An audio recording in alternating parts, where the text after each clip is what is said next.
This is a project I did in 2010 using sugar maple and natural edged walnut. It has some unusual features. It's made with wedged mortise and tenon joints. The top is secured with sliding dovetails, and it's designed to float slightly above the structure.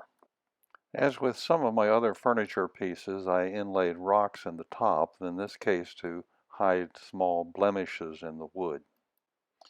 The meandering line through the top serves two purposes. One is to allow the board to go through my 12-inch planer, and the other is to allow the use of sliding dovetails.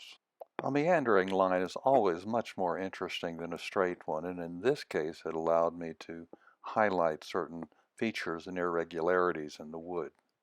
One of the challenges of this table was to integrate the system of mortise and tenon joints into the center legs. The photos tell the story. To connect the two parts of the bottom shelf, I used finger joints passing through the stretcher as shown.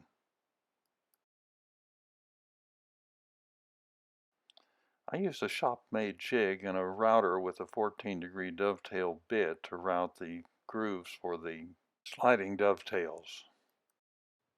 I used the same bit mounted in the router table to route the sliding dovetail stretchers that support the top.